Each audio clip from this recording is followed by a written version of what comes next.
Hi, everybody. Welcome back. Today we're on Genesis 21. Genesis 21, Isaac is born. Then the Lord took note of Sarah as he had said, and the Lord did for Sarah as he had promised. So Sarah conceived and bore a son to Abraham in his old age, at the appointed time of which God had spoken to him. Abraham called the name of his son who was born to him, whom Sarah bore to him, Isaac. Then Abraham circumcised his son Isaac when he was 8 days old, as God had commanded him. Now Abraham was 100 years old when his son Isaac was born to him. Sarah said, God has made laughter for me.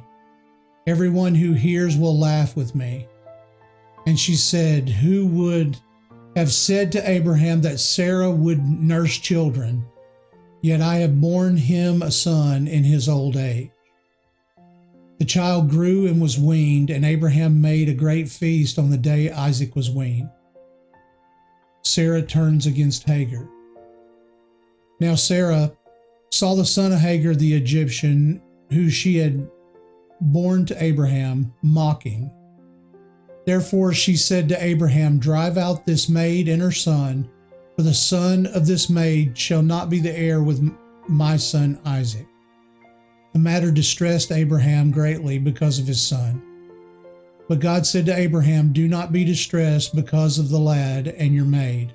Whatever Sarah tells you, listen to her, for through Isaac your descendants shall be named.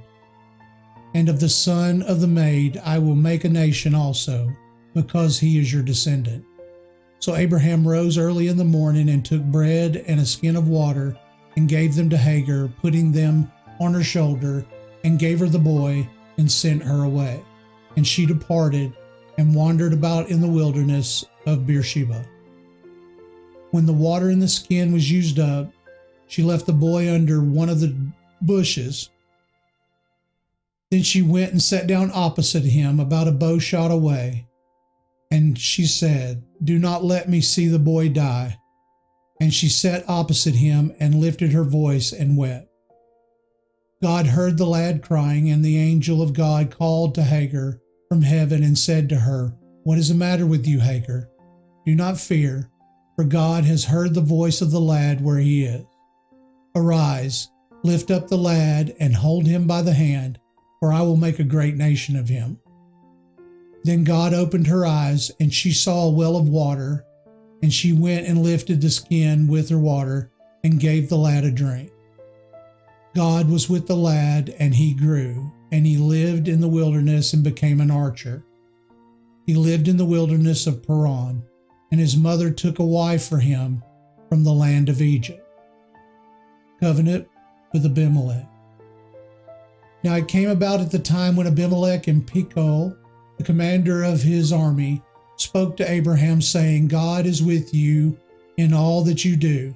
Now therefore swear to me here by God that you will not deal falsely with me and with my offspring, or with my posterity, but according to the kindness that I have shown you, you shall show to me and to the land in which you are sojourn. Abraham said, I swear. But Abraham complained to Abimelech because of a well of water which the servants of Abimelech had seized. And Abimelech said, I do not know who has done this thing. You did not tell me, nor did I hear of it until today. Abraham took sheep and oxen and gave them to Abimelech, and the two of them made a covenant. Then Abraham set 7 ewe lambs of the flock by themselves. Abimelech said to Abraham, what do these 7 ewe lambs mean, which you have set by themselves? He said, you shall take these 7 ewe lambs from my hand, so that it may be a witness to me that I dug this well. Therefore he called that place Beersheba, because there are 2 of them there, because there is where the 2 of them took the oath.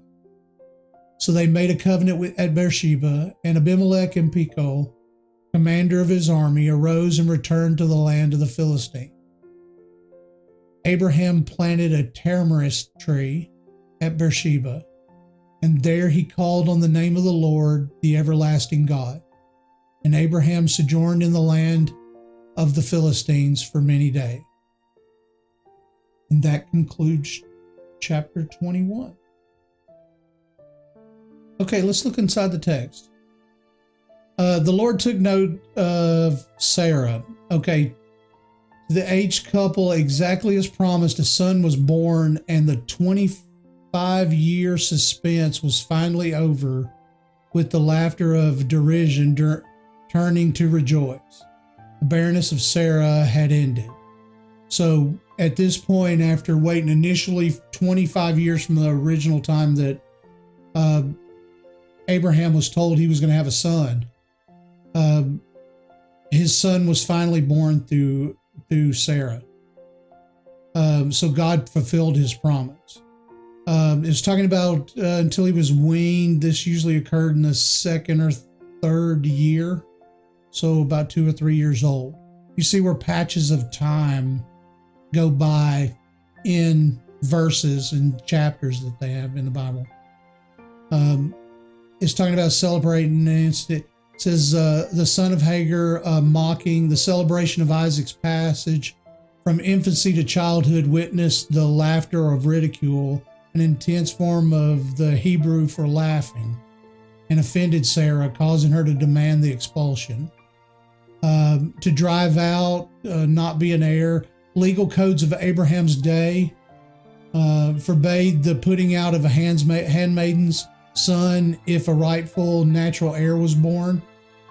Sarah's request thus offended social law, Abraham's sensibilities, and his love for Ishmael. However, he was given a divine approval from God that it would be okay, assurances to overcome his scruples before sending Hagar and Ishmael out into the wilderness, just reaffirming that he was going to take care of it. The wilderness of Beersheba, this is where we get all the maps and everything from. It's nice to notice where these places lay out. A wide, extensive desert on the southern border of Palestine. It spoke of the God hearing, God heard the lad crying. God heard him whose name had been given years before when God had heard Hagar's cries. It reminded the mother of the promise made to Abraham about her son, the angel of God. So she would obviously recognize the person as the angel of the Lord who had come to her before, asking her why she's crying. The wilderness of Paran was located northeast section of the Sinai Peninsula, the area called Arabia. Beersheba was about 45 miles southwest of Jerusalem. And it spoke of the Philistines, and this is the first we've heard of this. It says Abraham had contact with early migrations of Yagan traders who settled along the southwest coastal regions of Canaan, and who were the predecessors of the 12th century BC influx of Philistines, the future oppressors of Israel. So we're starting to bring into play people that are going to be with us, or sections of people that are going to be with us for a considerable period of time. And that concludes Inside Chapter 21. Hope you join us back for Genesis 22.